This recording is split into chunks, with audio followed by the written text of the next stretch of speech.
The Go Radio Football Show with Scottish Gas. Watch live at 5 p.m. weekdays on YouTube. Join the conversation on 0808 17 17 700. Talking Scottish football first. Good evening. The band back together for the first time this season. Paul Cooney, Barry Ferguson and Mark Guidi. What a band. Older than Take That. Hey, easy. Yeah. Oh, yeah, no, you're younger. That's right. I know that. Barry could still get away with it. Yeah. Barry, let's get the laughs in early because we'll talk about Rangers last night in a moment or two. But what a weekend it's going to be. Obviously, this time last night we were on live and Rangers were on. Started well and then it went wrong. 2-1 at the end. What's your take on it last night? Oh, where do you start? As you said, started well, got the obviously own goal. Good start, which you want, certainly, away from home in Europe. And then the first half, they were just at sixes and sevens, Paul, defensively. 2 really bad goals.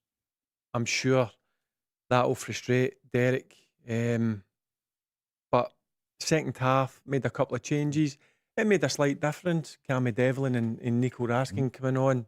Finlay Curtis, who I thought was a bright spark. But overall, they didn't deserve to win the game. And now they've got a big one next Thursday. Now, looking at the Polish team, I'll be honest with you, I thought they were okay. I didn't think they were anything special. But Derek's certainly got a lot of work to do in terms of the game coming up at the weekend at home against Hibs and then getting through into the next round in Europe. But yeah, I'm sure Derek in the flight home and then in today at the training ground, when they went through the game, and there'll be a lot of things that he needs to put right. There's no doubt about that. Mark, what was your take on it? Obviously, Rangers didn't start that well at the weekend or last Friday night, a draw at Tannadice. And then Europe, they've done so well over recent years in Europe. But last night, what did you make of it? I mean, normally Paul 2-1 would be not too bad away from home. You think, you know what, that's fine. But it was a performance on the back of the performance levels against Dundee United in the Friday night in the opening league fixture. So there's 1 or 2 alarm bells there. There's no doubt about that. But you have got to remember it's only Derek McInnes' second game in charge, and they do have the second leg to go and put it right. It's not what happens in 90 minutes, it's what happens over 180. So I think there was enough there to suggest that Rangers should get through, but they're at that stage, Paul, where they're not showing enough to take anything for granted. There's a lot of hard work still to be done and a lot of fine tuning with that starting 11. Barry, do you think some of the players think they're better than they actually are? Well, that's a question for Derek. He works with them day in, day out. But in my opinion, they're better than what they showed last night and obviously last Friday against Dundee United. You can see the frustration from Derek at the sidelines. There's no doubt he's pulling his hair out at times.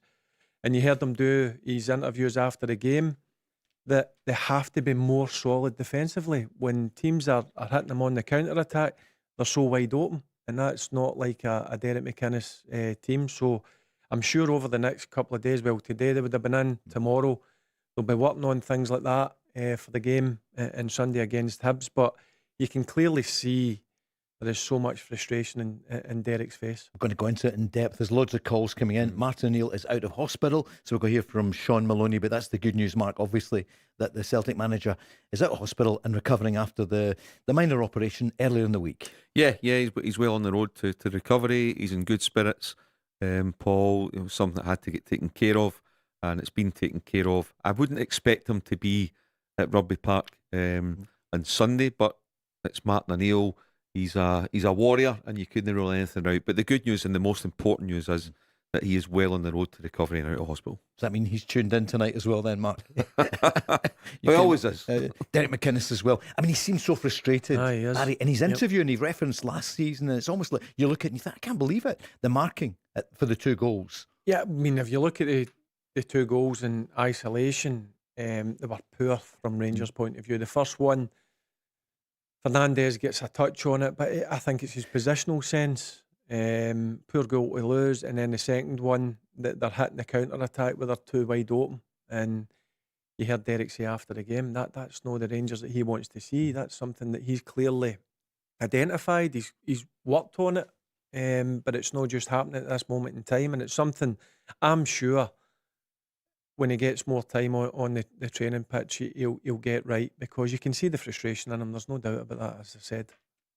They're searching. It looks as though they're very much searching, Paul, for relationships on the pitch / partnerships. You know, any successful team, you've got good partnerships all over the pitch, whether it's up and down the right, the left, your two centre halves. Remember, it's a new goalkeeper as well. So Derek's still to find. You know, sometimes it's not exactly the best players that go together. It's about, you know, finding partnerships, and you look through that. There's still such, you know, Pandur. He's got a lot of convincing still to do at that kind of money. He's got to show more. Fernandes has got to get back to basics. You know, talk about him being a £25 million player. You wouldn't get £2.5 million from him now. So you've got to go and get it and get it right. Romans hasn't hit the form that he showed last year. He was an absolute machine. So of course people are still getting, and up top. What are you going to do? Are you going with a two?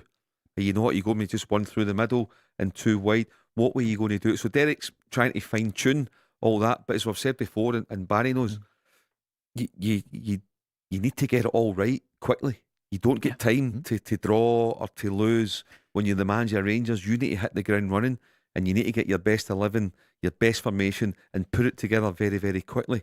Because, like, for example, on Sunday, Derek's first home game, first competitive game in charge of Rangers, Sunday afternoon at 4 o'clock.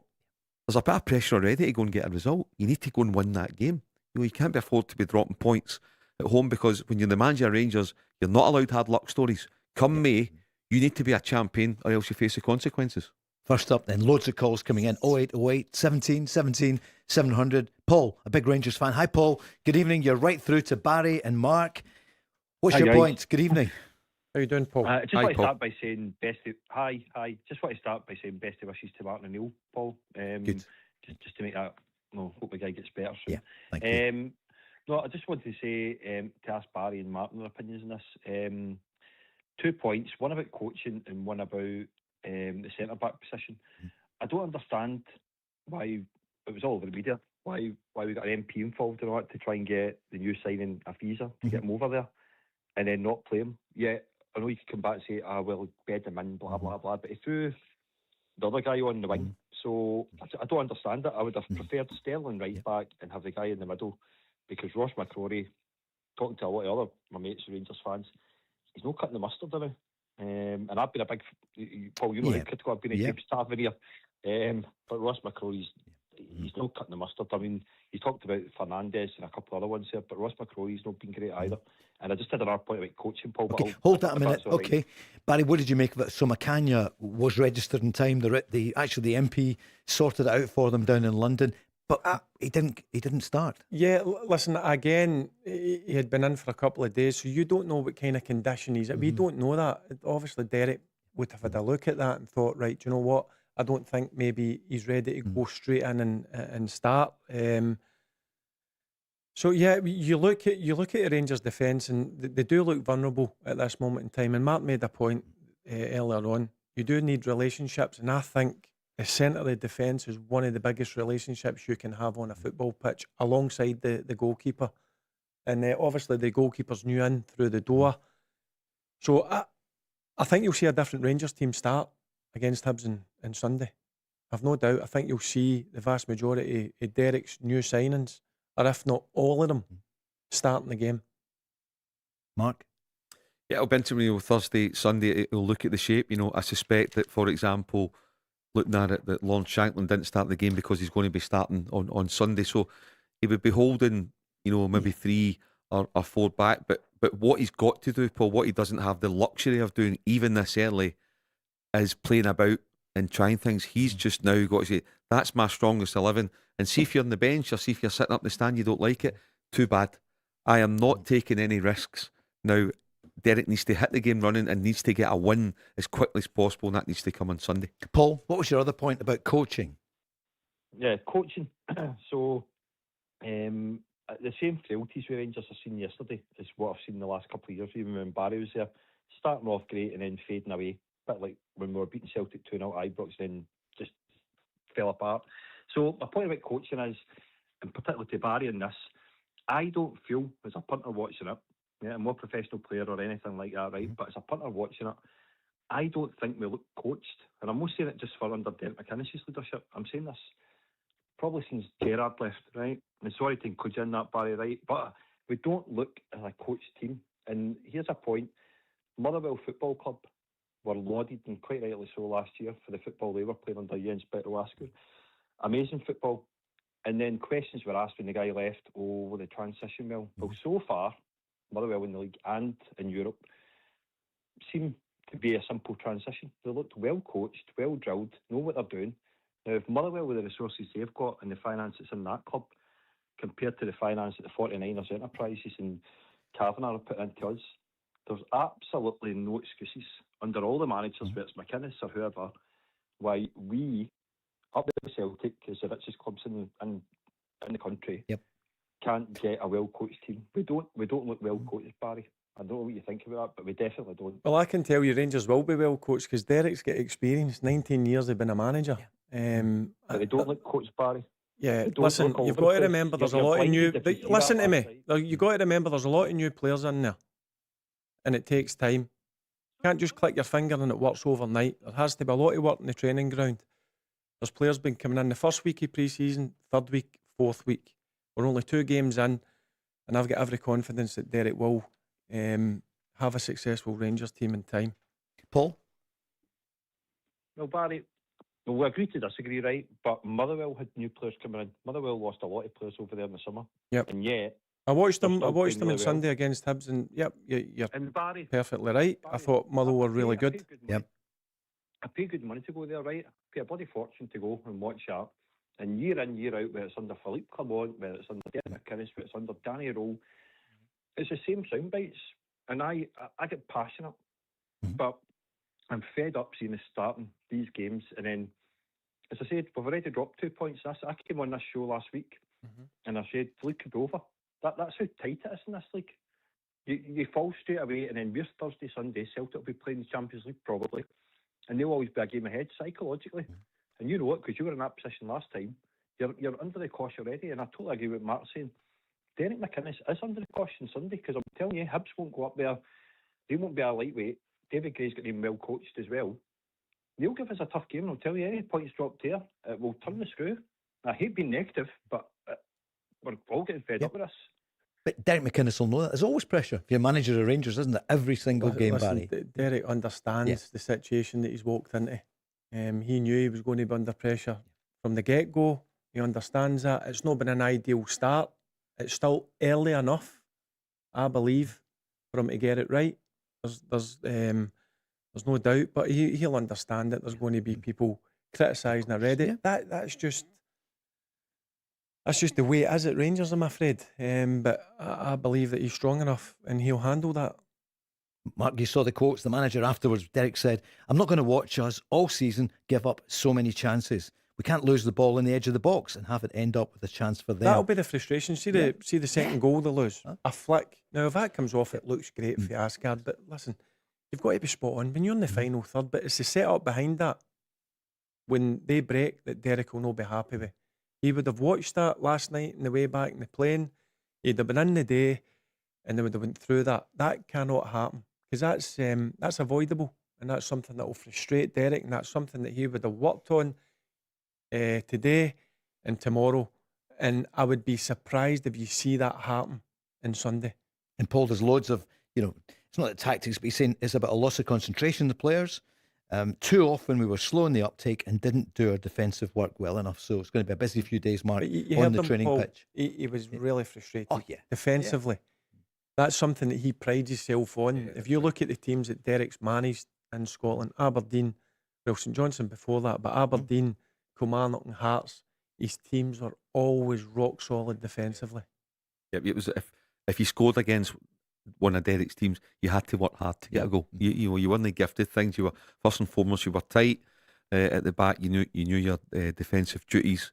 With Alan Archibald and Paul Sheeran as part of his staff as well. But listen, he'll be looking forward to Sunday. His first competitive game as Rangers manager at Ibrox in front of 50,000. But you've got to win. We'll keep saying that.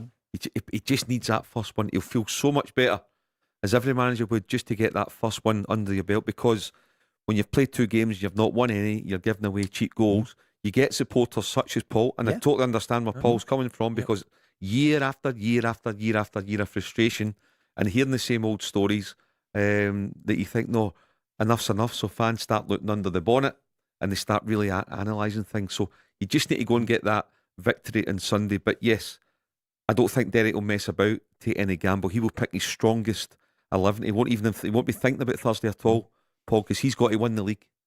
37 games. They got 1 down, 37 to go. It'll be a battle with Celtic to go and win that title.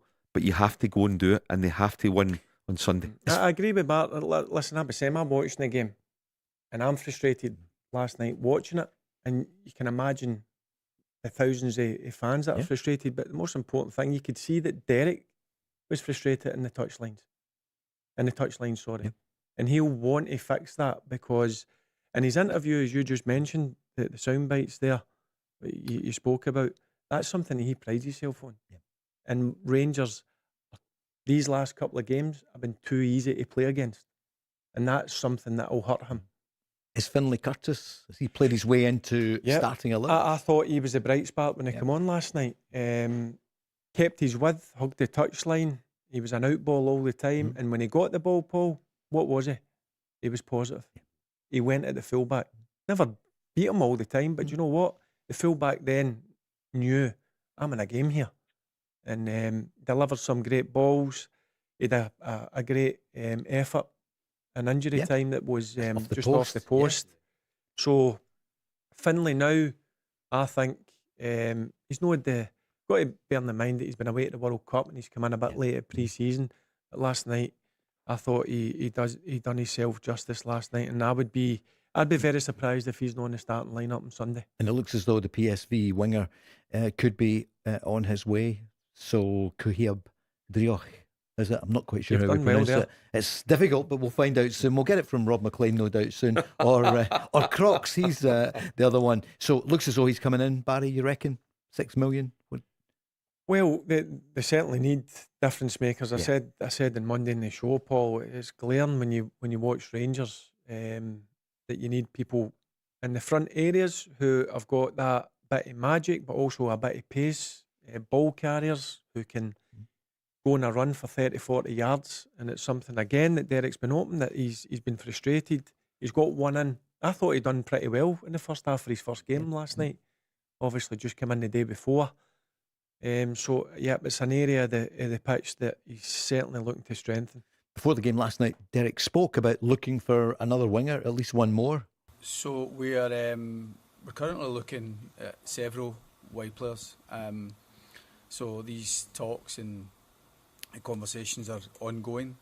So obviously don't really want to be too specific on any one player, but a few reports recently have been accurate, and we're keen to just bring the best we can. Obviously the owner is Andrew has been really supportive. We want to try and be as ambitious as we can in certain areas of the pitch. We want to make sure we try and bring as good a quality as we can. So we just need to see how this all lands for us with several targets. Obviously we're not going to sign everyone we go for, but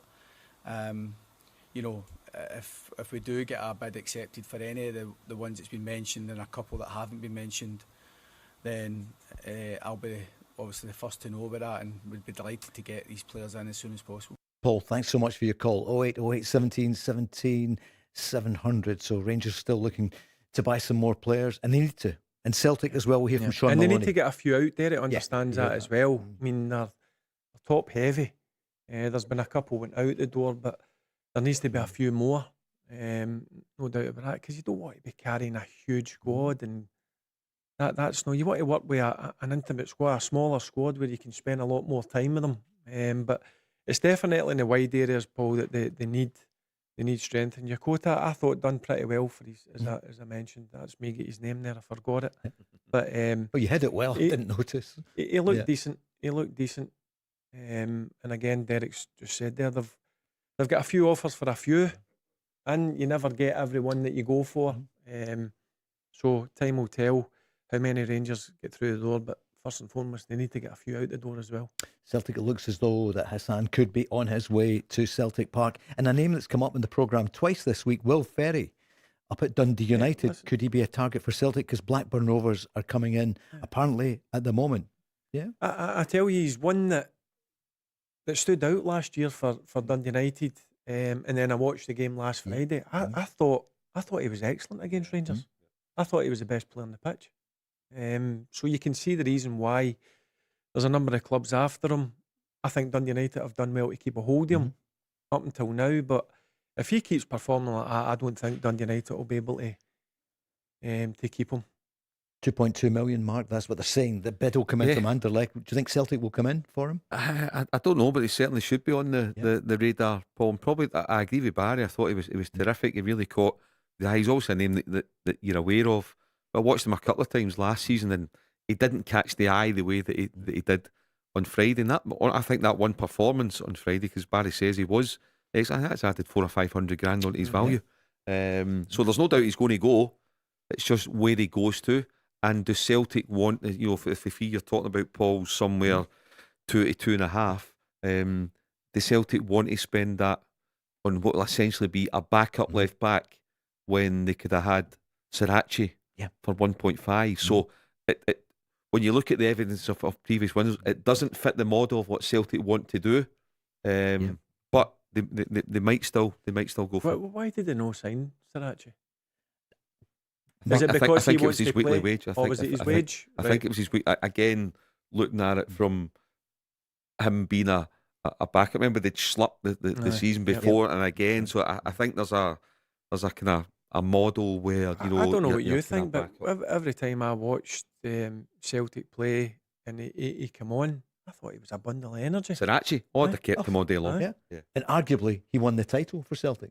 You know, that run, he could have lost the ball. It could have been so different. A new season, Cal. Come on. They're still going on about it in Radio Scotland last night. Going on about Silva. Were they asking about the Motherwell decision? Honestly, you need to move on, guys. He was a player that I thought added something to the Celtic team when he came on. He was kind of perfect for coming on for that last 20-25 minutes, wasn't he? He's one of those players when he come on, you'd be like, oh, here we go. You know what I mean? He's like up and down, and he was aggressive. You've got that South American. Right. Yeah. You know what A they're bit like. about him. Yeah. You've got to have that. Certainly playing in Scotland. So yeah, he was a decent one. All right, we're going to hear from Sean Maloney in a moment or two, and there's a huge game in Glasgow tonight. Partick Thistle against Livy. It's all coming up next.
Zone. The Go Radio Football Show with Scottish Gas. Paul Cooney with Barry Ferguson and Mark Guidi just 24 hours after Rangers were playing in Poland, the opening European game of the season, only their second their second game, competitive match, and they lost 2-1. Barry said it later on, not happy about it, but thinks Rangers will do it, turn it round next Thursday at Ibrox. Derek is on the line, big Rangers fan as well. Hi Derek, good evening. Good evening, Paul. Good evening, Barry and Mark. How are you? How you doing, Derek? All good, Derek. Last night, Barry, was one of the biggest embarrassments that we've ever watched as a Rangers supporter. That was an absolute disgrace. That first half performance was absolutely dreadful. And I'm telling you that now, and it's before the second game starts, Eric McInnes is out his depth at Rangers and won't last to Christmas. And the recruitment staff, every single one of them should be sacked. And they should pay back all the money that the fans went over to Poland last night and spent. They should be embarrassed at the performances they're putting in. And it's simply not good enough, and the fans have had enough of it. Barry? I'll agree with you in terms of the first half. Yeah, but it wasn't a great watch. It wasn't a great look. But in terms of Derek, look, I think he deserved the opportunity to be Rangers manager. Look, I think he's done his apprenticeship. He's done well at previous clubs. Now, I think it will get better under Derek, and that's my honest opinion. I'm not just saying that because Rangers is my club. Yeah. I'm giving my honest opinion, and Derek McInnes is a manager, and I believe he was the right choice. And Derek will have known that going into the job, that he has to get it right. He'll understand that he's going to come in for criticism straight away. If you don't get the results at Rangers, that's the way it is, Paul. That's unfortunately, that's the way it's been for many, many years. That's the way it'll always be. And Derek would have understood that. But he'll be, listen, see privately, he'll be really unhappy with that. Listen, second half was better because I thought the changes made a difference. But as we spoke at the start of the show, I think defensively he needs to be better, and he understands that, and he'll make that better, I believe. Mark, what would you say? The main points from Derek there, he'll be back on in a second. Thinks last night was an absolute embarrassment. He's furious, wants things to change quickly, blaming the players and the recruitment more than the manager. And maybe Derek doesn't know his best 11 yet, but how could he this early? Yeah, I mean, just on the first point, I always say, Paul, you judge European ties when they're a knockout over two legs. So last night, obviously, it's far from ideal, but it's not the work, because if you go and win 1-0 to 3-2, whatever, 3-1 next week, then you're fine. So let's judge it at full time next Thursday night. In the meantime, Sunday afternoon, you just need to go and win, Paul. You just need to go and win games and put out what you think is your strongest 11. Derek will have learned plenty about his players last night and plenty about them on Friday. And one thing you'll know about it, because you hear we've had two angry Rangers supporters on already, and Derek's only been in charge competitively for 2 games. He won't mess about.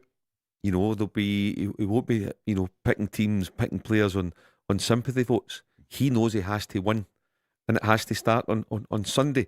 But I don't go in for the huge embarrassment thing. I don't agree with Derek on that. It's not ideal, but judge it next Thursday night and see where Rangers stand. And in terms of he doesn't know his best starting 11, I'd be surprised if he did. I don't know if you agree, Barry. When you're bringing so many new guys in the door, you're assessing ones. You're trying to get guys out the door as well. You're trying to keep things happy, and you're trying to look for partnerships on the part. So he won't know his best 11 yet, but he'll have to find it very quickly, and he'll have to go with a formation very quickly and stick with that formation so that you're drilling it every day in training, and then come match time, they're ready to go and make it happen. That's a good point. I think the team last night, will be totally different on Sunday against Hibs at 4 o'clock. You know what I'm going to ask you then? What the team is going to be? Right, calm down. Of course. Give me a break, Paul. Come on. We want people to stay until the second hour.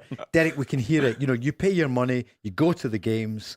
And I mean, I can understand Derek and the previous caller, Paul. We're all frustrated. I was watching the game and I'm frustrated. And you look at the manager at the sidelines, he was rolling his sleeves up. He was in and out the dugout. You could see him watching the iPad.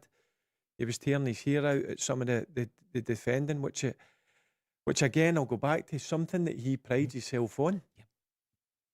And in terms of knowing his best team, there's a lot of players coming in. I think you'll see a different Rangers team on Sunday in terms of personnel. Derek, what do you want to say? Barrett, we keep hearing the same nonsense. It's like they're turning up for 20 minutes. Yep. And I know what Mark says, but the team last night are a glorified Partick Thistle, Livingston, St Johnstone. Rangers have been running right on the top of teams, and Dundee United played Rangers off the park for nearly 50 minutes in the game. They've not spent a penny. They're all journeymen they've got. Rangers have been running over the top of these teams for the money that Rangers are spending. And Hernandez, his level is Petersburg, because it's not Rangers. He's not good enough. They're signing far too many duffers every single season. Graham Souness spoke about recruitment at Rangers and other clubs, and he said, look, you need football people who've played at a decent level. See, in terms of recruitment, Paul, it's the most important part of the club. And listen, you're never going to get every single signing spot on, but you need to get a vast majority.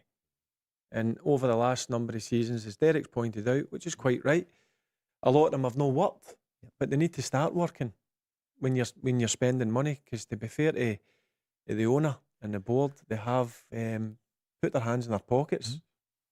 That's for sure. That's something they've done. They've allowed the manager to spend money.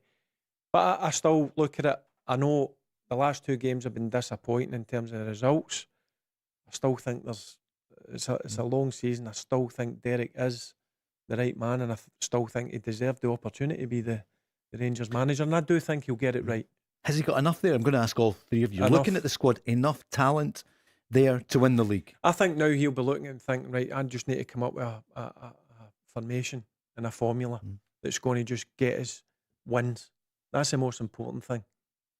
See, for me, playing well, it's a bonus. Get the results. But if you look at the tie last night, Mark makes a good point. You've got to judge it over the 2 legs. Rangers have still got them next Thursday night, and I would fully expect. No, I'm not being disrespect to the Polish team, Paul. Yeah. I don't know if you agree, Mark, as well. They were okay. That's as much I would give them. But you've got to respect your opposition. But I firmly believe that Rangers will get through. Yeah, I would expect them.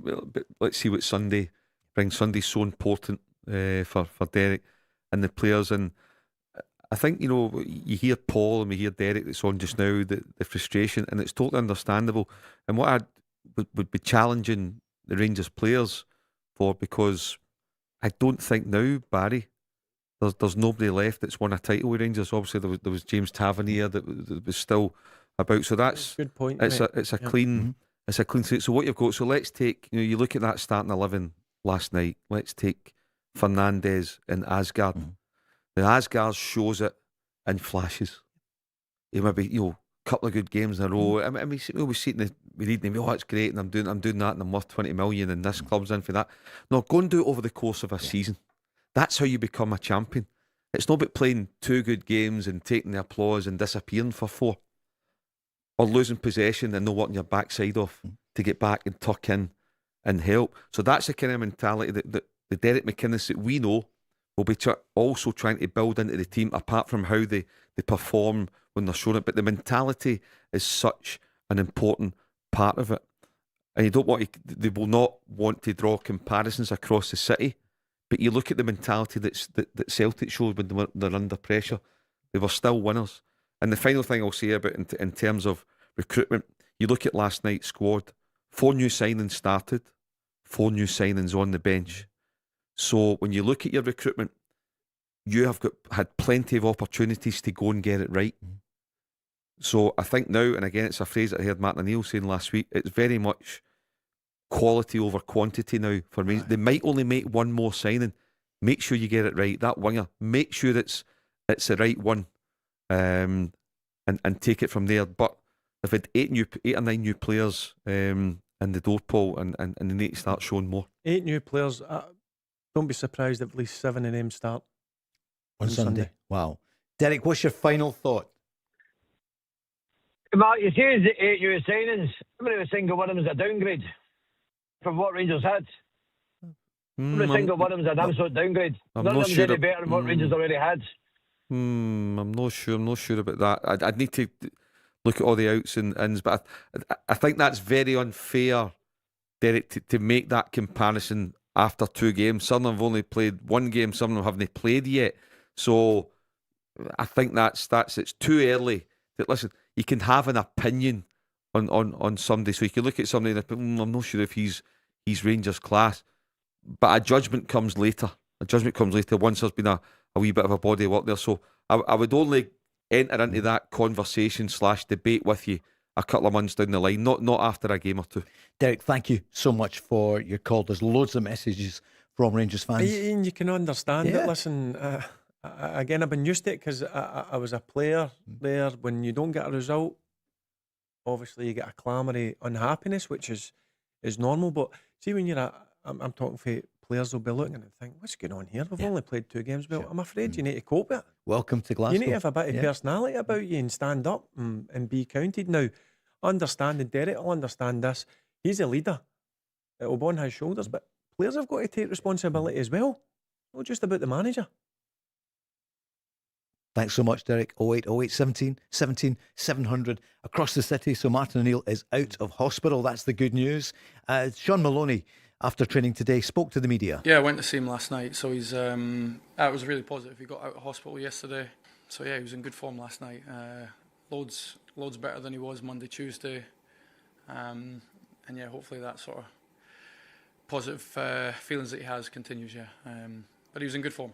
No timeline. So even for the game at the weekend, it's sort of day to day. We saw him last night with regards to the preparation for the game, and then so he wasn't in today. I'll speak to him this afternoon, and then he'll make a call for tomorrow, and then I'd imagine he'll make the call for the game at the weekend. But if it's this weekend, great. If it isn't, then yeah, we'll prepare for it without him. Good news though, Barry, isn't it? He's out. Well, that just sums him up, doesn't it? He's preparing the team for his hospital bed. That's old school, isn't it? Listen, and I'm sure he'll be picking the team for his hospital bed, but that's just the type of guy he is and type of character he is. But the most important thing is his health. But we say that health is more important than football, and the main thing is that he's come through it and he's totally fine. Transfer business is uppermost in the mind of the Celtic fans. A 1-0 win the other night wasn't spectacular. He said it was fine. But that's what Martin O'Neill said after it. It was fine. That was the How do you pronounce the forward's name? Hugh. I think so. Yeah, it's kind of when he said it himself. Hugh. Yeah, Casper Hugh. I'm just going with Big Casper. Exactly, Big Casper. Big Casper. Casper Shug. Big Shuggy. Big Shuggy. Transfer business. Sean Maloney inevitably was asked about it today. There's a chat about Hassan looks as though he's coming to Celtic. What's the chat we'll hear about Engels and Johnson? Is there still interest at Everton, or are they waiting too long? First up, what's the latest on the transfer business? Here's Sean Maloney. Processes around the club this summer. It's generally been always Martin and Michael Nicholson. I don't see anything changing in the squad for this weekend. So I know you guys saw Jota training, but apart from him being unavailable, everyone else is fit. The transfers, no, I don't see anything changing. I don't see any ins or anything like that for this weekend. And all the rest has generally been for Martin and Michael.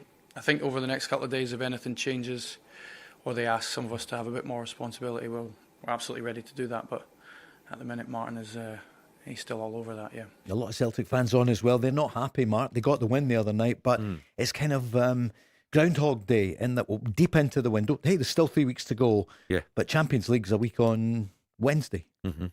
Yeah, I mean that frustration is a word in terms of transfers. Paul, in terms of Monday night, the opening league game in the season for Celtic, it was 3 points and a clean sheet. And you've got Casper Hugh playing his first game, so that's it. He's in it. He's up and running.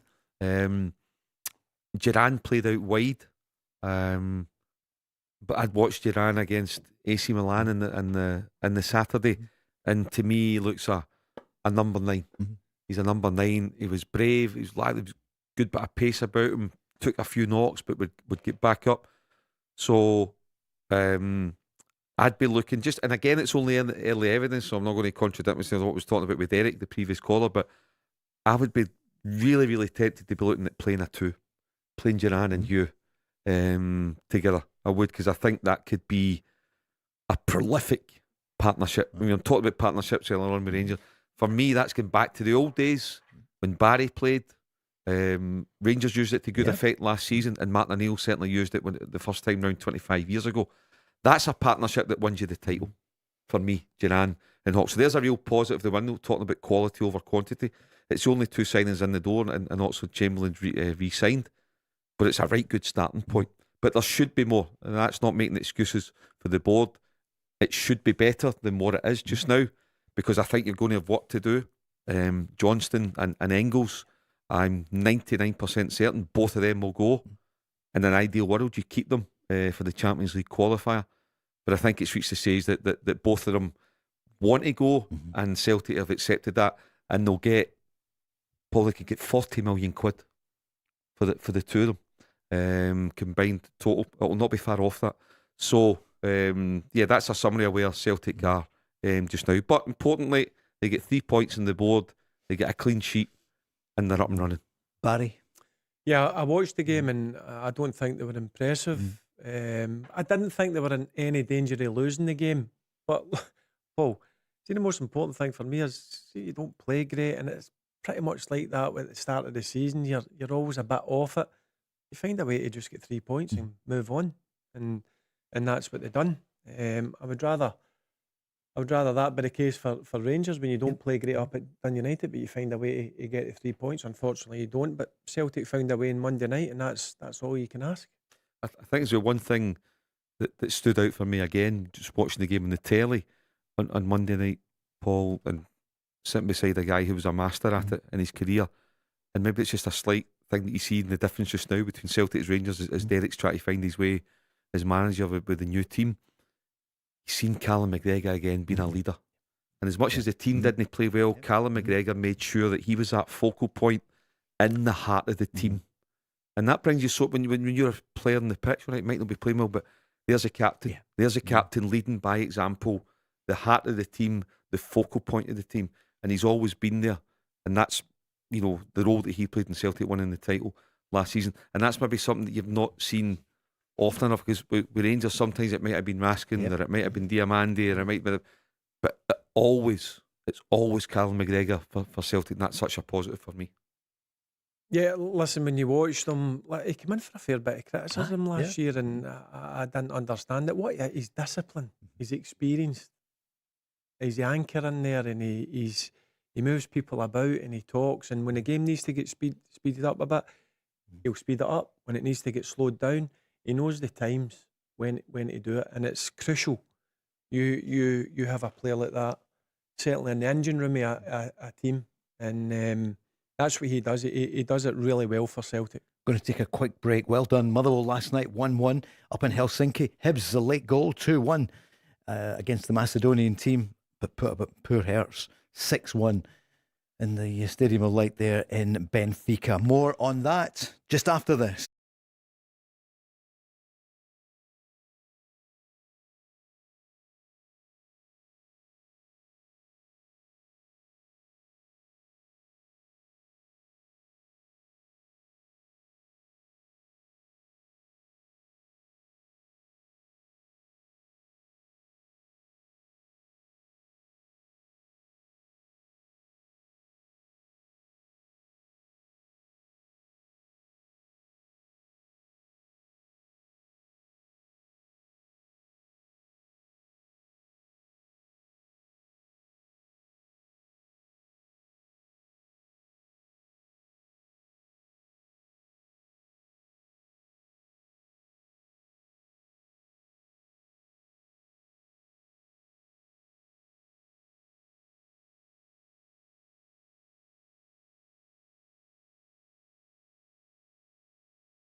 On.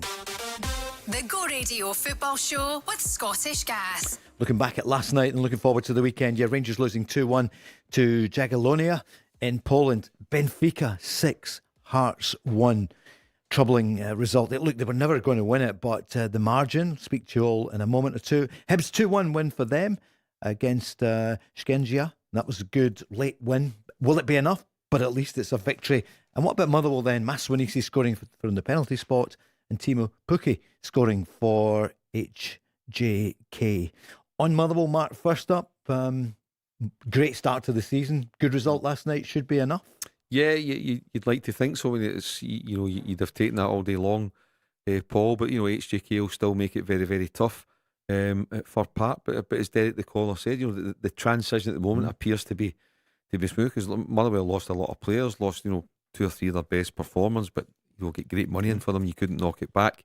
And right now, they're very much heading in the right direction again. So a lot of credit to everyone involved at Motherwell. And Hibs getting a win, Barry. It looked as though they were going out of Europe 2 weeks ago, but they're still in there. Yeah, listen, there's no real easy game in Europe. You know what I mean? It's unknown sometimes. You can only watch them on video.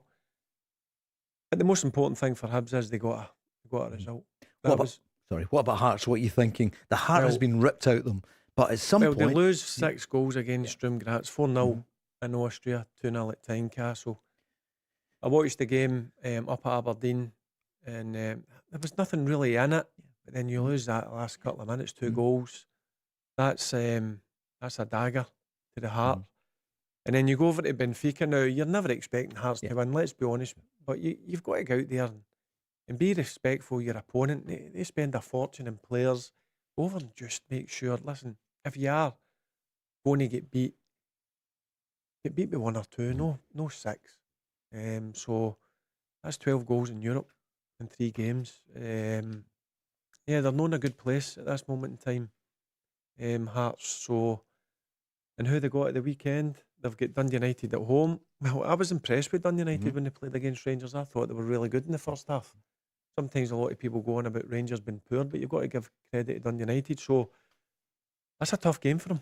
And their confidence after last night will be shot. So I think Dundee United will go to Tynecastle on Sunday and really fancy their chances, because you know what the Tynecastle support are like. They'll be, if they don't start well, they're going to be on their cases. So yeah, it's been a tough start for the new manager, that's for sure. Mark, what a baptism at home, his first game. Because, I mean, we can't keep going on about last season, but if they'd won the title, they would have been at home last weekend. They're not. They lost in the last minute, as Barry mentioned, 2 goals. And then they get thumped last night, and then they've got the game. What do you feel he's for Wouter Rankin? Is he going to have it's the hardest baptism in football. It is, yeah. He's on the verge of being knocked out of 2 European competitions, Paul. No European football after the club being 10 minutes away from one qualifier in the Champions League. So it's a tough one to take. There's no doubt, Paul. I'm not in the Tynecastle building. There's also been a change of manager and staff. Few have gone, few more have come in. But I would imagine there'd be a real hangover about the place, Paul. And that's a shame for Wouter, the new manager. That's something that only a bit of time and some results and some confidence can fix. But when you look at getting hammered in Europe, and then the manner of switching off and the 2 goals late at Aberdeen, that just strikes me that the core of the team are still suffering from the dejection of losing in the circumstances that they did at the end of last season, the title to Celtic. Well, you look at the 4 players, the goalkeeper, who I thought was a really good goalkeeper. I know he played against Sturm Graz, but obviously he went over to Germany. What was it he went to? I can't remember. I'll come back to me. I'll get that one. Gone. Yeah. You've got Halkett, who's a big player for him, out probably most of the season, and you've lost Cammy Devlin and you've lost Shanklin. So you're talking about the most important thing in a team, the spine. You've lost that. Are they going to keep Braga? There's speculation. I've not got a clue, Mark. I don't know if you've heard anything. Online, they're saying, are Celtic going to go in for Claudio Braga before the end of the window? That's a new one, Paul. I always kind of think that if something like that's going to happen, we would have heard about it by now. The ball would have been would have been rolling, but maybe there's the targets that they can't get and they go for. Braga, where exactly does Braga come into that Celtic team? Who's he replacing? And I don't know what Hearts talking about. Roughly about £8 million, is it? Is the fee that Hearts are looking for him? Play of the year last season. It was absolutely terrific, and I totally understand why Hearts are looking for that kind of money. But I would be surprised if he ends up at Celtic. But I think he'll go. I think he will move in this window. Sholo has gone to Mainz. I had to look it up, Barry. Mainz. Yep, it's That's gone to the one. Mainz. I Yep. thought Cologne, but Right, okay. yeah, got it wrong. Here's Sean Maloney speaking about Engels and Johnson. What's the latest? Nothing's changed really. Arna and AJ, I know there's been interest in the two of them, but over the last couple of days nothing's changed. So two of them are training really well, and it can be difficult as an individual, but they've been good. Yeah, they've trained really hard. I thought they were both good against Dundee. I think we could have been a lot better in the first half as a team, but no, it can be hard for these guys, but they're training fine. We've seen it before at this club. They have to act a certain way until obviously they're not here, but the two of them have been really good, yeah. A lot of chat about who's going to come, who is going to go, and what's his role in the transfers. This is Sean Maloney. No, like they're always here. It's the last, the manager's the main voice, the main call. So I think this season our responsibility is when the recruitment team come with their lists of players, it will be the boss, it will be all the staff will watch, give our opinion when asked, and it's been the same with this club. The manager will always have the final call, and that's how we work. And yeah, any support the manager needs with that, then no problem, we'll be here. 0808 17 17 700. Barry, what are you thinking on that? It's crazy how football works. So the recruitment team come with a list of players. It's the manager should know what he wants and what areas he needs to strengthen. But listen, football's changed, I guess. Always believe that the manager should know or have an idea who he would want to come into certain positions. Mark, how many will come in, do you think, in the next 3 weeks for Celtic? For Celtic, Paul, right now, without losing any more, but I think they will lose Johnston and Engels in terms of first team sort of starters. I'm looking at Hassan's on the verge. Hassan +5. +5. Yeah. Wow. Absolutely. Yeah. Look, they've only brought in 2 new players at the moment. You know, it's not they've brought in 6 or 7, and 15 have gone out. Rangers have brought in 8 or 9, so they're ahead of the game in terms of the recruitment. The quality remains to be seen in what they can do over the course of a season.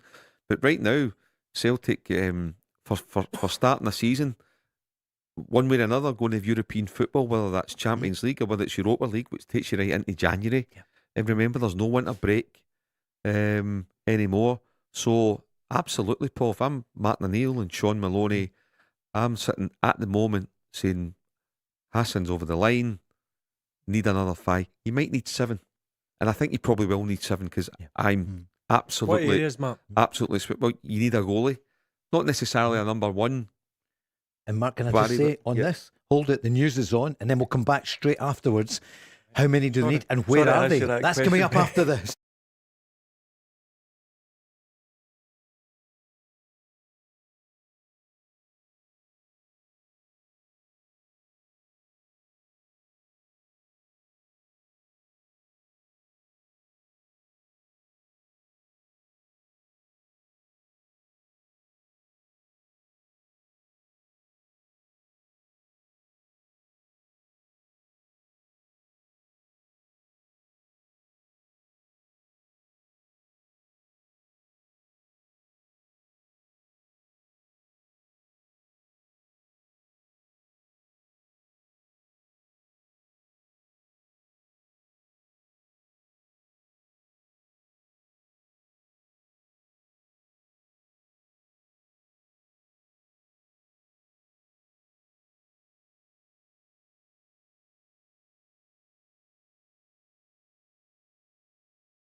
The Go Radio Football Show with Scottish Gas. Watch live at 5 p.m. weekdays on YouTube. Join the conversation on 0808 1717 700. Talking Scottish football first. Hour 2 as we go into the weekend. It's a weekend that's going to be Dundee against Aberdeen tomorrow, St Mirren against St Johnstone on Sunday because of all the games last night, and also it was the big fixture. The early kick-off is Kilmarnock against Celtic, 1:30. Hearts against Dundee United at 3. Motherwell against Falkirk 3, and then Rangers at 4 o'clock up against Hibs. Just before the news, Barry, you asked a great question of Mark when Mark said Celtic will need 5 signings in the next few weeks, maybe 7, and you were asking Mark, where do they need to strengthen?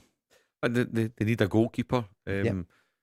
Paul, I quite like Sinisalo as a number one. When they spend fortunes in getting somebody, but they need somebody to challenge them. A proper. But I don't mean go and spend 10 million and have Sinisalo as your number 2. But they need a goalkeeper of substance to come in. They absolutely need a left back, someone to go and be there for Kieran Tierney. They need one top central midfielder, perhaps 2, and they might still need another wing back. Where I think they're fine the number 9. I think because you've got the 2 signings, and I think Osmond. I think he's got the makings of being a star. I really like the look of him. I think they're fine centre backs, but if somebody really catches your eye, becomes available, then you would go and do it. But they're short, Paul. There's no doubt that they are short, because as soon as the Champions League, the European things decided, you're right in it. If you stay in the League Cup, and Europe's right through at the end of January, so you've got those 2 extra games in Europe. You've got 8 games. So as the squad stands just now, and Hatate will go as well, I would imagine you need to try and get rid of Balikwisha if somebody will take him. So yeah, Celtic are looking at least and Hassan. So that Hassan takes you up to 4 signings if you want to include Oxlade Chamberlain. Another 5 in the door, which it sounds a lot, but it shouldn't be. It should be part of your job, part of your work. Go and get these guys over the line. Barry, what do you make of that? Do you agree? Yeah, but I mean, I'd be happy if they just kept the squad. But no, I do agree. I think the big one for me, listen, goalkeeper obviously need a backup, and then if Engels and Johnson are going to go, you need to replace them. Bernardo's away as well. He's away on loan to a Polish team. I do, and I said it at the start of last season, no a replacement for Callum McGregor, but I think they need a real dominant powerhouse in the middle of the pitch. So yeah, I see where Mark's coming from. I would probably say 4 or 5. Lennon Miller, would he have been that powerful midfielder? Would he have been in that position? He's gone to Italy. We haven't heard that much from him. What do you think, Lennon Miller? I think Lennon Miller's a quality player. I would imagine he would want to stay in Italy and have a crack at it. He's certainly, finding his feet. He was more involved in the second half of the season. There was a disappointment for him, obviously missing out in the World Cup. But he's a quality player.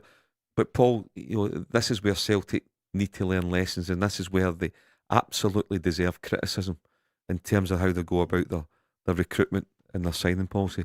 Brendan Rodgers identified Lennon Miller as a signing he wanted. You would have got him for approximately £4.5 million. But they didn't push it enough. But Brendan Rodgers wanted him, identified him as one of his major targets. But the deal didn't go over the line. Now, if you're talking about, is Lennon Miller a target? Well, Celtic would still say, if we had a chance of getting Lennon Miller, I think they would take him all day long. But Udinese have signed him. And Udinese say, well, yeah, you want, well, sure. It's at least 10. We're not letting them go for what we paid for him. This is a good young talent that we are nurturing. That's had a year under his belt now, so there's no doubt it will be much better in the second half of the season. He's a talent like Barry's nephew, young Lewis. You get into it and you get going and you get better and better. So if you're going to go and get Lennon Miller, I would imagine you're going to have to pay at least £10 million, at least. but you could have had him 18 months ago for 4.5. Yeah. But that was then for 10 million. Now look at the money you've mentioned. There could be 40 million coming in for Engels and Johnson. If Celtic qualify for the Champions League, 40 million, there's 80 million. Do you know what I mean? When you put it into that context.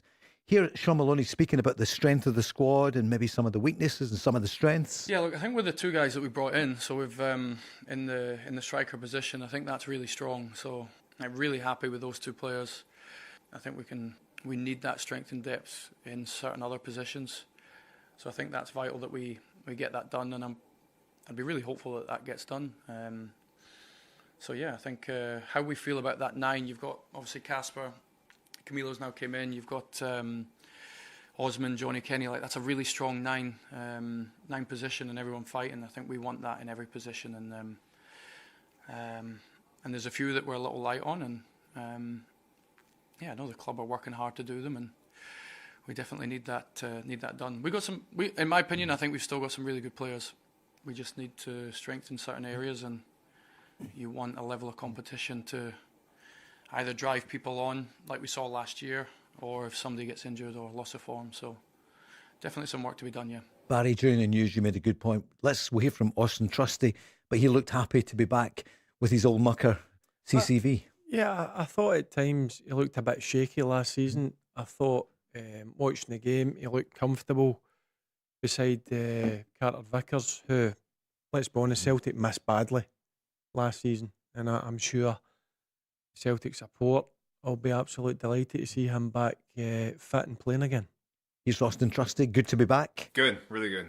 It's good to see the guys. Obviously, you miss them, all the banter and just camaraderie with everybody. But it's good to be back. Good. I probably had a week here, but same times with the World Cup, and yeah, they were training us hard there, so we were really in a good mindset. I was in a good mindset leaving the World Cup, and so time just went by, and I didn't really feel like I had all season too much. So yeah, I feel good. Yeah, he spoke about the World Cup. Amazing. I think having a World Cup on home soil, really seeing the fans, like even driving around with my family and myself after the World Cup, seeing kids play on a pitch outside by themselves training, like you didn't necessarily see that beforehand. So it's just it's really cool. And obviously I wish we went farther, but I think we inspired millions of little kids to play the game, hopefully choose that sport instead of basketball or American football or baseball. So yeah, it was just amazing. And Mark, of course, he got a World Cup goal. They were just so happy. I had family who were at the game, and to see them cry and see all the pictures and everything after the game, all the videos, and also the stories. It's kind of like it was like my moment of scoring, but also it's such a cool moment to share with everybody else. Everyone has some kind of story of where they were when I scored that goal. So hearing it, and it's all really cool. Yeah, he did a good World Cup, and so did the USA. As he said, Pochettino's got the new contract, so he's going to carry on. It looked as though he might leave. Was he going to be a good fit for him? All the talk that was going back to Spurs and didn't go away. But yeah, I mean, I went over for a week, and yeah, the Americans put on a really good work. Obviously, there was price and things, there was different things. But in terms of what Austin Trusty's talking about there, the general atmosphere, the public, the kids, the soccer supporters over there, and all the different nations coming together, it was a fantastic spectacle. Stephen's on saying, why wouldn't Celtic sign Will Ferry? We spoke about it in the first hour, Mark, so there's a kind of growing body of opinion saying sign him if it's only 2.2 million or whatever. They're going to need a squad. You can't just say, we've got Kieran Tierney. You need to have more than one top player for each position. Yeah, you do, Paul, but I'm only going over the evidence of how Celtic, when you're essentially dealing with a backup player. Like I said, you had Sriracha in the building. We were talking about Lennon Miller at Udinese.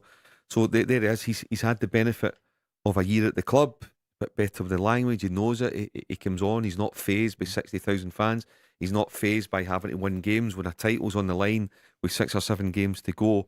So from my understanding, he was available at less money in terms of a transfer fee, but the wages that he would be looking for kind of ruled him out. So would Celtic go and pay essentially £2.25 million for what would be a backup left back and like £10,000 a week?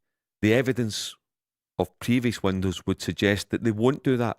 But maybe there's a change of mindset. Maybe Martin O'Neill has got the hierarchy to look at things differently and actually going back what managers want. Because as you said, Paul, the money's there. Yeah. You know, Celtic could be the guts at 80 million quid better off by the end of this month, on top of whatever they've got sitting in the bank. Now, no Celtic supporter is asking Celtic to go and spend that 80 million. But, for example, if the manager really fancies Will Ferry, and I don't know if he does, but if he really fancies him, then go and get him at a couple. You know, you're not talking about spending 10 million. It's a couple of million on somebody that's a proven player in the SPFL Premiership. And he's been on 08, 08, 17, 17, 700. A Rangers fan saying, Barry, how many more players do you think will come in of quality in the next 3 weeks? That depends who goes out the door. Paul, I still think there's money available for Rangers to bring in 2, but I think it could be more if some go out the door. Now, if you look at the squad, the glaring one for me is Nico Raskin. Really good World Cup for Belgium. Is he going to stay or going to go? I think you'd be looking at, after the World Cup he had, you'd be looking at in between 15 and 20 million pounds for Nico Raskin. Yeah. And then there's talk about Chermiti. There's talk about Fernandez. So it'll be interesting to see. I think it's going to be an exciting end to the window in the next 3 weeks, 3.5 weeks, whatever's left in the transfer window, to see what's going to happen, because that can depend on, as I said, who goes out the door. But definitely at this moment in time, I still think Derek will look to bring in another 2 at least. That's without any going out. But I think if some go out, then I think you'll see more come in. And a bid has gone in, 6 million for the PSV Eindhoven winger Kuhaib Driosh. So we're going to go back on the lines in a second or two. Nico Raskin, it looks as though he wants to go. We've thought that. He wasn't around at the end of last season. In the last 5 games, he had good World Cup. Came on last night at half time. Ironically, became captain, of course, when the switch was made. What do you think of Nico Raskin? Do you sense that he's going to go in the next few weeks, and that will give Rangers 10, 15, 20 million? You're not selling off for 10 million. 15, 20 million? I think after the World Cup, you're looking at players. I know it's a different league, but if you're looking at players at other leagues, you've got to be looking at that at least for Nico.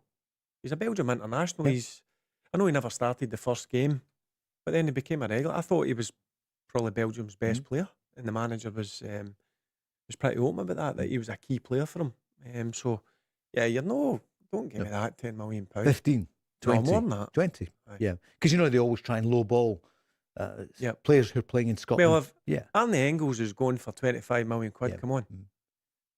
Nico's better than Arne Engels. And that hasn't happened, the Engels mark. I don't know if it's 25 million this time. I don't think it is. I think it's sub 20. I think they're different type of play. I don't think there's a direct comparison. And it's what about clubs? I agree with Barry. I think you're looking at 18, 19 for Raskin. Is Engels worth 25? A lot of people would say no. A lot of people are very surprised if he goes for 25, and that seems to be the kind of the price of Celtic put on him. Where the comparisons draw for me, Celtic paid 11. So they've paid 11 for something. So they're essentially about to make a 14 million profit. Rangers bought Raskin for what, about 3, Barry? Yeah, I think it was run about. So they're essentially going to make run about the same kind of profit. So when Celtic or Rangers are getting into negotiations, that very much plays a part. And Celtic are setting that valuation based on what they knock back from Nottingham Forest. But to go back to your original question about Raskin, the time is right for him to go, Paul. Absolutely. And as much as we talk about Rangers, it's all about winning on a Saturday afternoon. I get that. They are also a business. And credit to Andrew Kavanagh and the hierarchy, because this is his third window. My God, he's backed his managers from Russell Martin to Danny Rowe and now into Derek McInnes. He has backed his managers. But Jim Gillespie and Andrew Kavanagh will also be mindful. They need to be good sellers as well. And Rangers have been poor. Rangers are always surrounded by speculation. I think Rangers play the media well in terms of, this one's in for that and that one's in for this and this is 20 and this is 25. They're trying to drive it up. And I get that. But the reality is they've not been good sellers. And you need to start, and this is the perfect time. You like your Raskin and whoever else. So go and get top dollar, because I agree. I thought he was really, really good in the World Cup. He really, really caught the eye and played a huge part in Belgium's success. Yep, I agree. And listen, I think Rangers have got a price in their head in terms of what they would want for players, and I think if that's met, Mark's spot on. You have, listen, Andrew Kavanagh has put his hand in his pocket, but also you've got to be mindful of what league and where you are. Yeah. If people meet a valuation, you have to sell and move on and go and get somebody else for 3 million, 3.5 million, who in time is going to make you hopefully the same profit that Nico Raskin could make Rangers.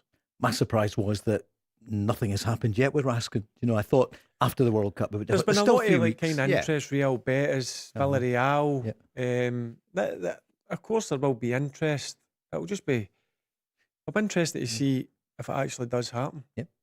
Let's go back in the lines. Paddy is on, a Celtic fan. Good evening, Paddy. Good evening, gents. Thanks for taking my call. No, good to hear you.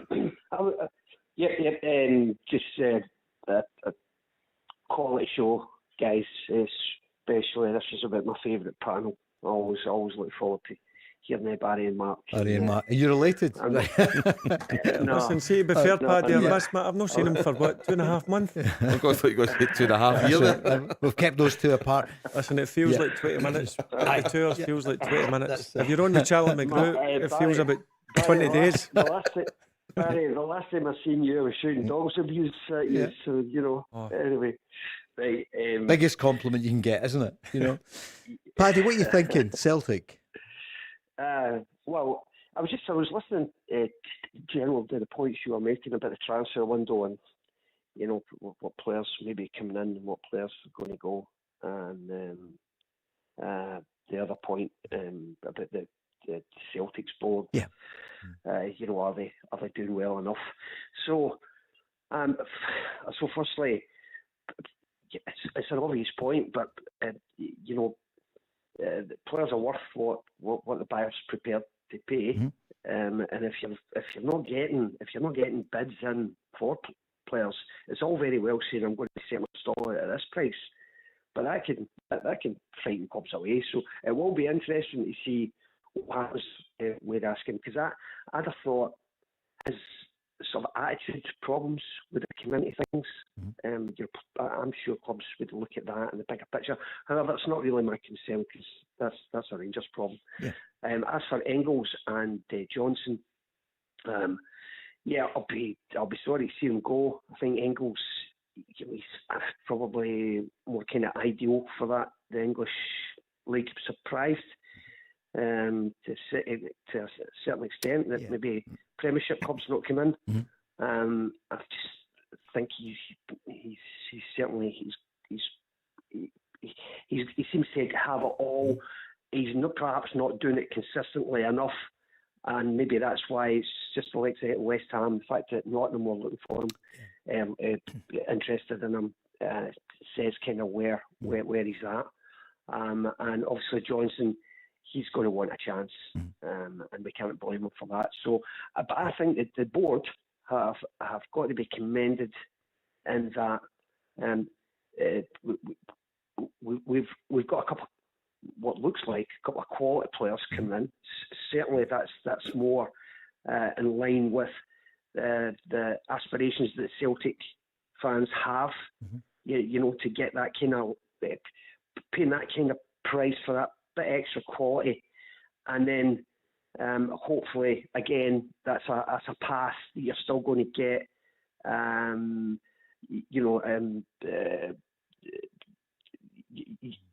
going to be they're going to be an investment, because other clubs are going to come in further down the road and take them off you at a much better rate. Yeah. So that'll be. I think the board have been getting. Maybe correctly in the past, I think that Tisdale gets sacked. I don't think Dermot Desmond suffers failure or fools gladly. I don't think he tolerates failure, and I think it's very easy just to keep kind of sticking a knife into the board and saying, you know, it seems to be in the Celtics fans' sort of DNA that and it's passed on from father to son. So I think the board is bad. Right, the board is bad. It's always bad, and yet, you know, you have to look at it realistically and say, yep, we're going to have some transfer windows are going to be better than others. They are. But it's been a while, Scotland, Paddy. It's been a while since you've had a good transfer window. I think that's one of the frustrations for the Celtic fans. Why is it taking so long? And I heard what you're saying. Martin, you said, I want quality, not quantity. So there's still 3 weeks to go. But last summer was one of the worst transfer windows, and you ended up with no real striker. In fact, Maeda, who'd packed up to go to Wolfsburg, he had to stay, and he wasn't happy. Yeah. So is it just that sometimes, the cards or the dominoes just don't fall in your direction, because you might have several players on a list, and all of them, for one reason or another, decide that they're not coming to Scotland, they're not coming to Celtic. It could be that, and I think a lot of deals, whether we like it or not, guys, and of course we don't, as a fan's point of view, and certainly the coaches don't, but the reality is, a lot of these players are sitting with their agents and they just, hold on a minute, they're not going to Celtic Radio. Let's see if they get into the chance. Yeah, sure. First. And let's see what other offers come in, because you don't really want to be going to Scotland, but it's still a good move for you, considering. Sure. Well, nobody said it was easy, and it is getting harder and harder to get people to come to Scotland, no question. Mark, what would you say to Paddy, who's... I was kind of putting up a defence for the board in terms of, maybe he feels that some fellow Celtic supporters are being overly critical, and it's easy to blame the board. Well, you look at Paul. There's no alternative. If you really want to scrutinise it, I think it's more about, and it's not just about signings. It's about the structure of the football club. What is actually happening? Where is the proper communication?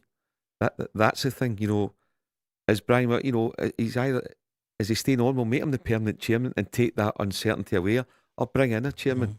What's happening with the board in terms of the couple of directors that they need to go and fill in the board?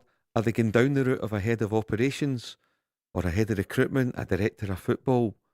What is it they're doing?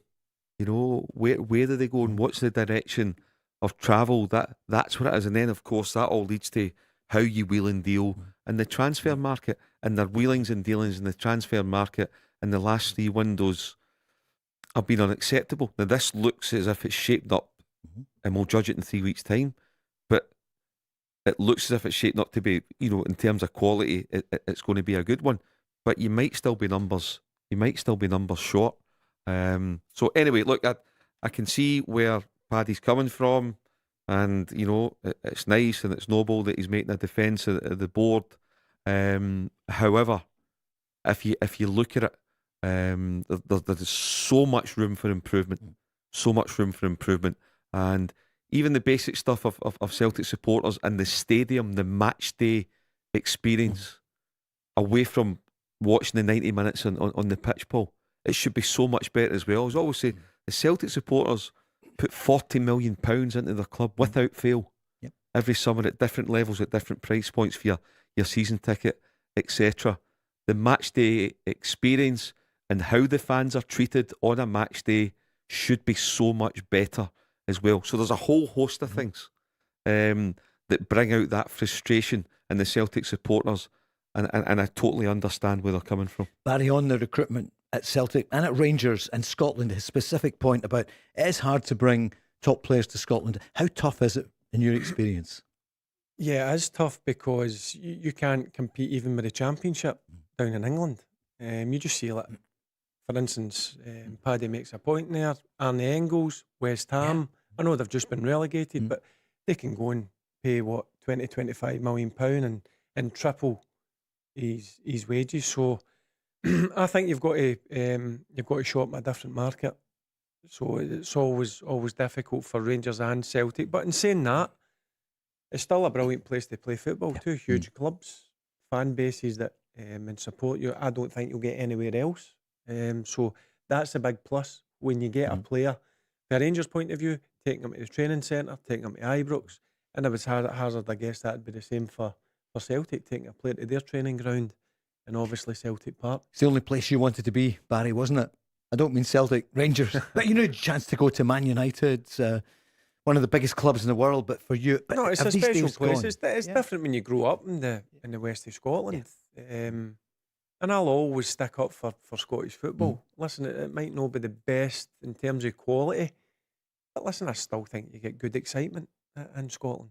Paddy, thanks so much for your call. Quick break, and then we're back.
The Go Radio Football Show with Scottish Gas. We're going to look at all the games coming up. Well done, Motherwell last night. We mentioned Hibs as well. Poor old Hearts. But we spoke about Rangers. We'll look forward to the games this weekend. So much to look forward to. And also in the Championship as well. Partick Thistle Livy tonight. It's at 7:30. We're going to go on the lines now. Yeah, Barry, you love that, don't you? Friday night football.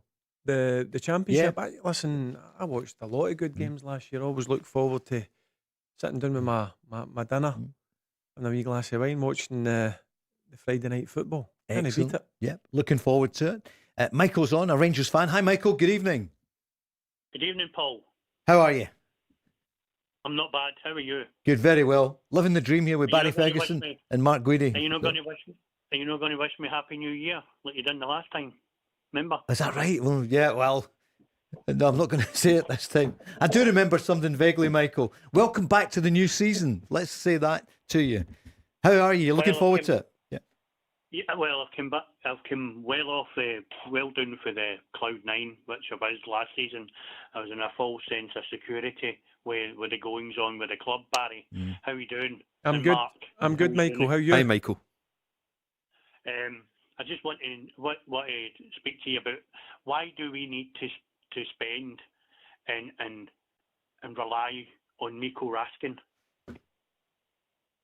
My opinion, a good playing positive, Nico Raskin is an advantage and a positive to Rangers.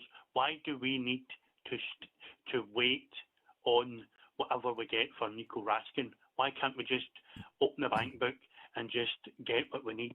Because we are lopsided. We are very, very poor in the defence. We have no attacking ability. I'll go out and get Shirley for one. And we have got, 10 to 12 central midfielders? That is unheard of.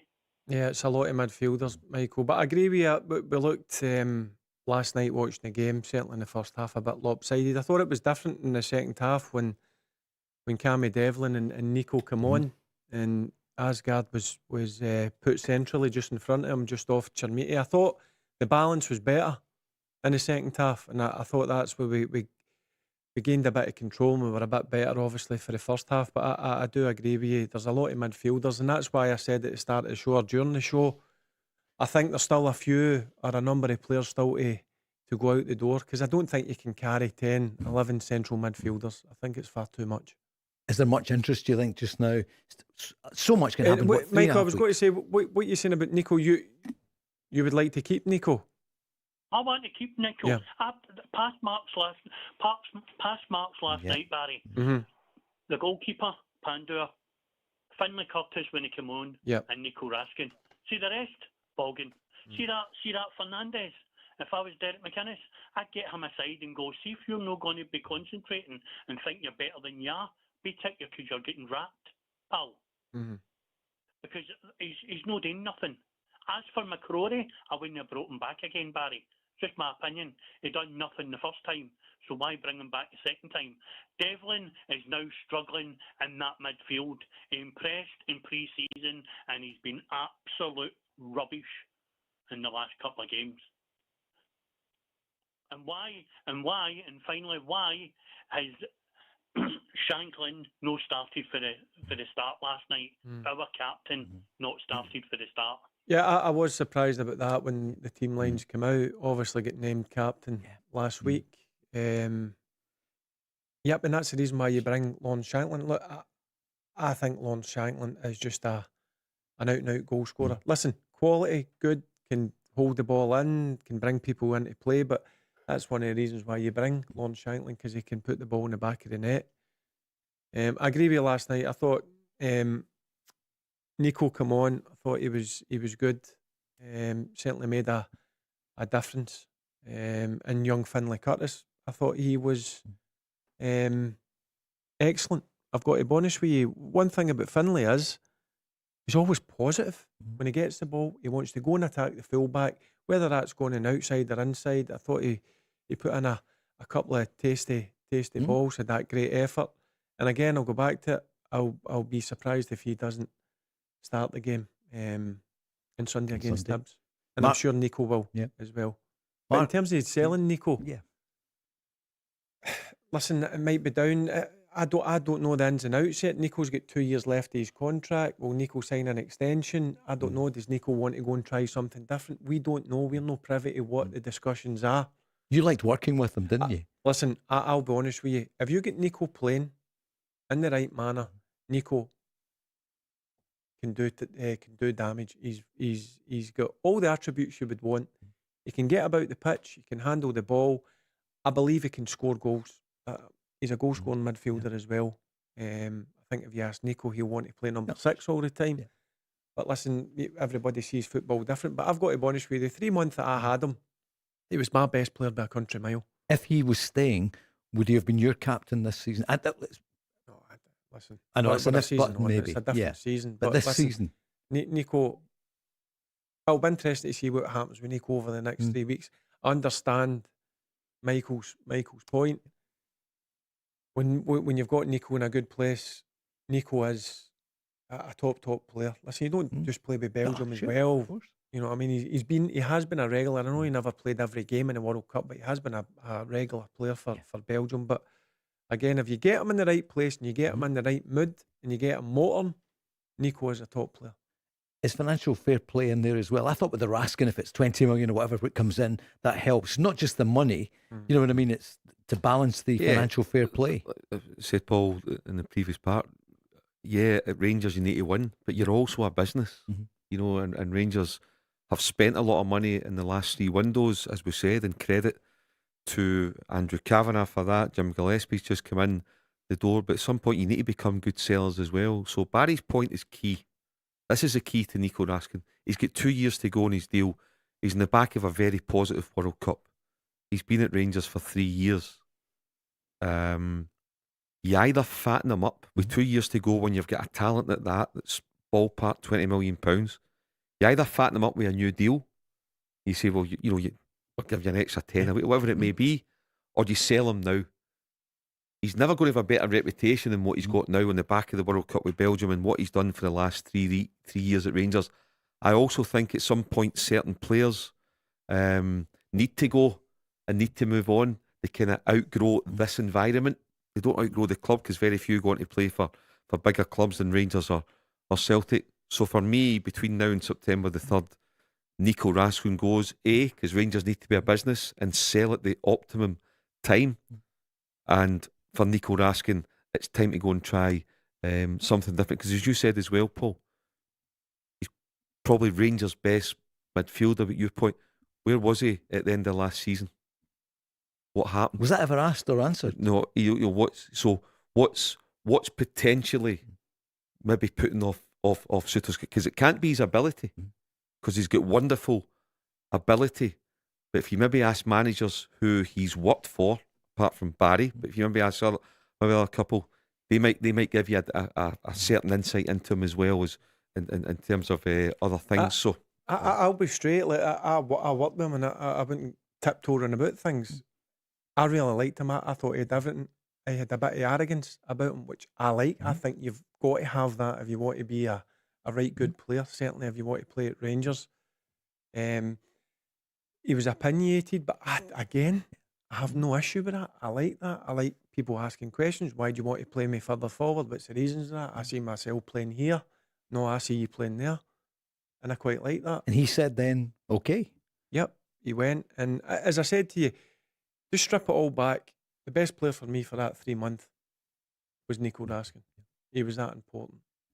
Followed by Václav Černý. I heard Michael saying about Černý. Another one. Well, he was close. Again, it was one I thought last season. Yep, there was rumours about who was his Wolfsburg were wanting €7 million or €8 million, and then they ends up going to Besiktas for €5 million. Now, sometimes that happens as the transfer window goes on and on. Wolfsburg are then thinking, right, we just want to get rid of him because he's surplus here. But again, that's one that had to be done for me last year. You know what you're getting. He's been in Glasgow, and what I liked about Černý was, if you think back when he came in loan, his first 2 months, he struggled. He wasn't great. But then that tells you something about somebody's personality and character. He rode that storm, and again, difference maker. He might frustrate you, he might do your head in during games, certainly done mine in. But I tell you what, one thing is, he come up with big moments. And that's something that Rangers are missing at this moment in time. Michael's point there, and Michael come back in when he said Fernandes should be told by the manager. And basically, I think a lot of people, Billy's been on a Rangers fan saying, I completely agree, Michael's right. Tell him he's not what he thinks he is. I'm sure Derek would have had a few choice words with him. Look, he had a fantastic period. I think it was like for Christmas time to probably April, where he was really strong, scored a lot of important goals. But then, do you know what? He got his defensive head on. He was really strong defensively. And obviously there's been a bit of chat about certain teams interested in him. And I just think he started the season slow. If you look at him, he's got all the attributes you want in a defender. Big, strong, powerful, can handle the ball. I just think it comes down to a bit of concentration at times. And I'm sure that's something that will frustrate Derek. Michael, what do you think is going to happen on Sunday? Home game to Hibs. We need to get. We can't keep on chasing Celtic. season after season after season after season.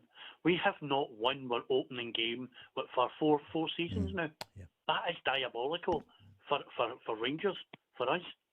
It's pathetic. For me, Paul and Barry and Mark, I would give a jersey to Raskin and get Finlay Curtis on because he deserves it. The young boy hasn't been favoured by anybody. He's been let out to Kilmarnock to get experience, and last night showed, and with the performances with Scotland, that he's able to adapt with confidence and positivity for us. Do you agree, Barry? Yeah, but listen, so. a lot of people says that he should have played, and maybe he should have at Rangers, but do you know what? I take my hat off to Finlay. Want to go on loan, taking a chance, going to a club under two coaches he worked with previous, Neil McCann and Billy Dodds. But at that time, Kilmarnock were under pressure. They were Big under time, P. yeah. And he went there, and I remember watching a game where they played him at right back, right wing back. Now, he's a wide left or through the middle, Finlay. I thought that was the making him last year. I thought it was brilliant that he went there and he done his stuff. He played really well. He played week in, week out, under a wee bit of pressure. Not the same pressure you're going to get at Rangers, but still pressure to keep Kilmarnock in the league. And he was fantastic. Watched him 4 or 5 times. Was great. Got into the Scotland squad, World Cup squad, and he's come back late. He's not played, but if you're asking me right now, I think he'll definitely be in the starting lineup on Sunday against. It has to be. Yeah. Aye, I think he will be. I think he will be, Michael. Alongside Nico as well. Great call. Thank you so. Barry, Yeah. Barry, my last Fire in, mate. point, Barry, is like he's come on as an impact sub, and the goal he scored against St Mirren. Remember when we were all over the place? He set the standards, came on and scored that wonder goal Yep. at St Mirren Park. Can't remember, but I always call it Love Street. He hit the The post last Schmeiser. night. Yeah, Is it a it's Schmeiser? changed again Oh, this is it? season. Oh, Yeah, sorry, marble man. coaches, and maybe, but the That's- new. Hey, that's not bad. I know it because I still call it the Very new Love impressed Street. with that, Paul. What's it Very called? impressed. Marble Marble coaches. coaches. Yeah, Oh, yeah. There you are. No, See, bus- you bus find out. company. Listen, I'm just getting my feet. I've been away, you know. What I mean? Exactly. So Barry's playing himself right back in. Listen, we're going to have to move on because we're in the final straight. Michael, thank you so much for your call. We're back just after this.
Oh, The Go Radio Football Show with Scottish Gas. James working on the show tonight, executive producer. We've got Gary on as well. And Rory, who was at the Hibs match last night. He's a Hibs fan, of course. I didn't know that. Have you ever met a Hibs fan?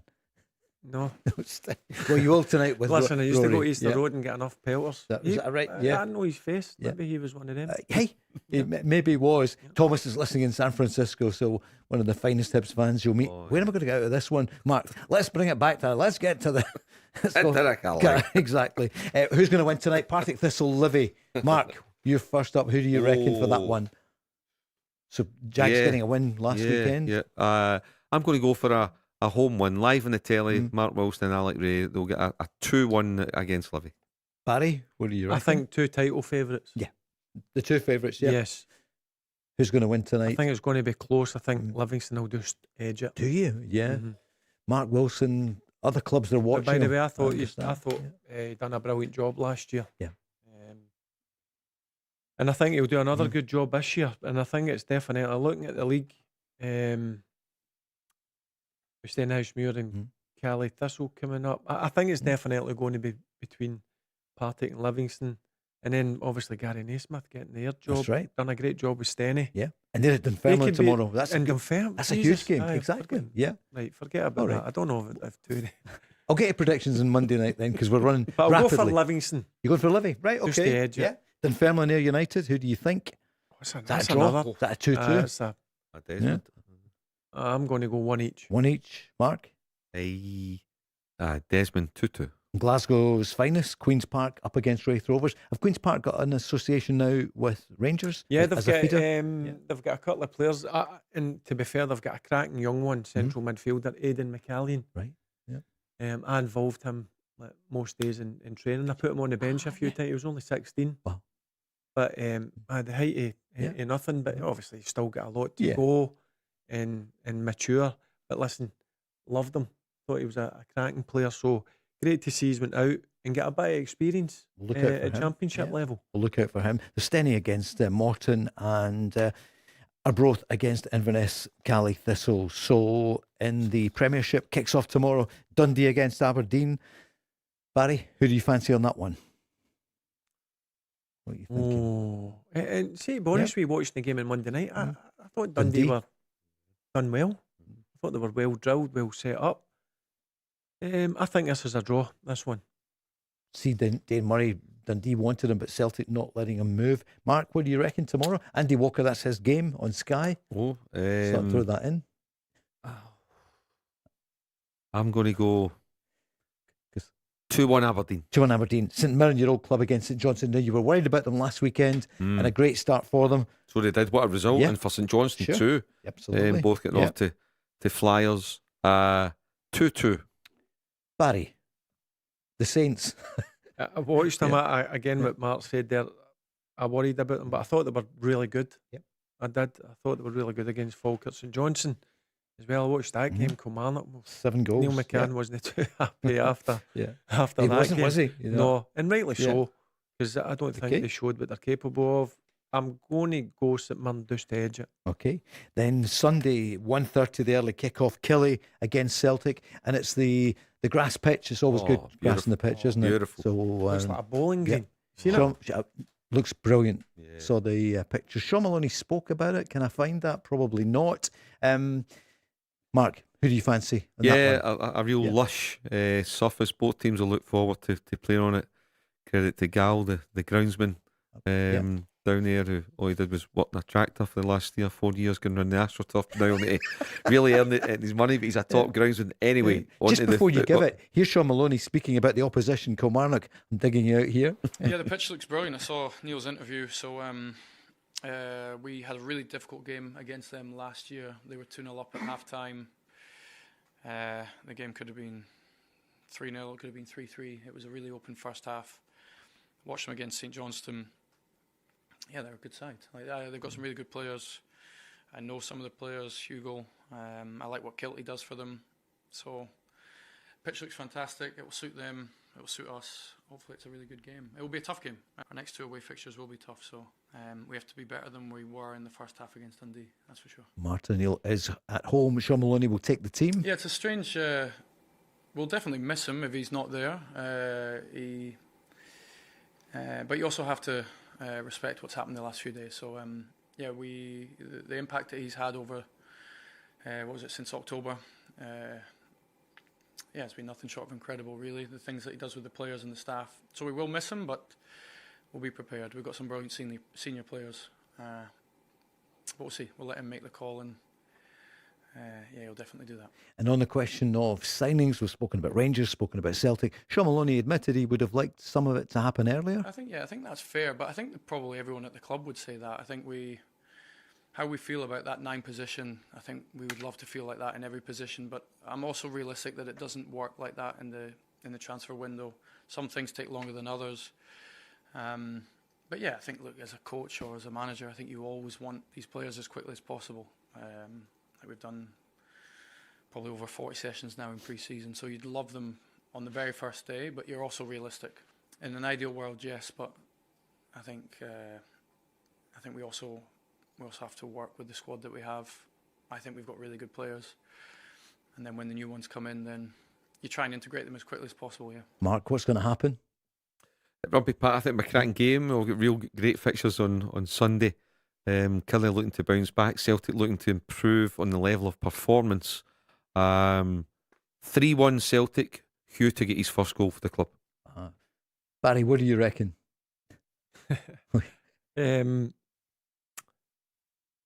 Celtic to win. Scoreline? What do you think? It's going to be a few goals or one or? I think it'll be close. Kilmarnock 1, Celtic 2. What about Motherwell against Falkirk?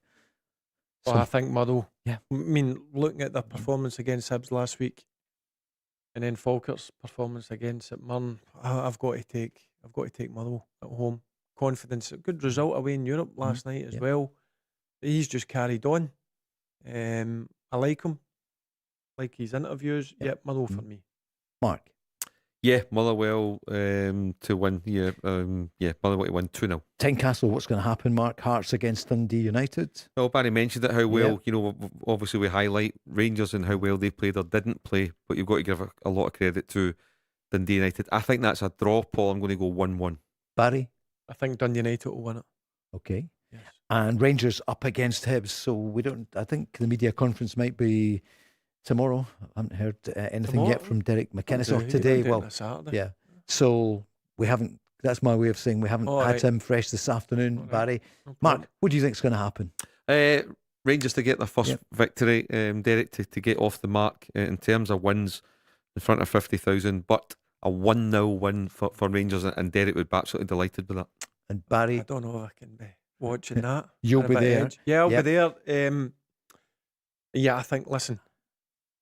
Secondary the performance, just get the 3 points, and I think Rangers will tomorrow. And the team itself then, how many changes? I think there'll be as I said to you, there's 8 new players coming in. I think you'll see the vast majority of them start tomorrow.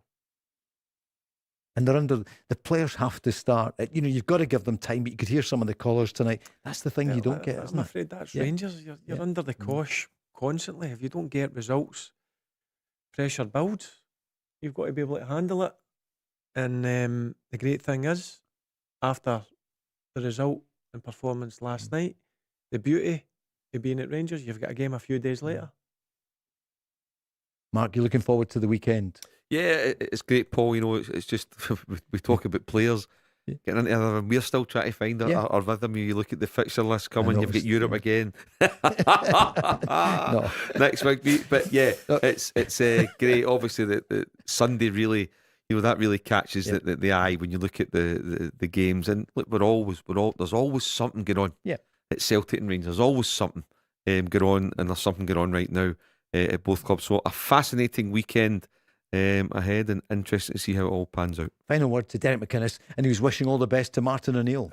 Obviously en route from the airport, was informed that Martin had obviously had a small procedure done. Obviously, don't know much more than that, but obviously it goes without saying that it's not the best of news, and hopefully Martin's okay for him and his family, and I'm sure he'll be back to work if he can as soon as possible. And he's back home after that. It's great to hear them speaking about each other. Barry, it's... there's always respect before and after. During the game, there's no much respect, but that's the way it's always been. But there's always, I like hearing things like that. And listen, Again, I said at the start of the show, the most important thing is your health. That comes first before anything else. For sure. Enjoy the weekend, everyone. Cheers. Thank you. We're You too, back Paul. on Monday at 5.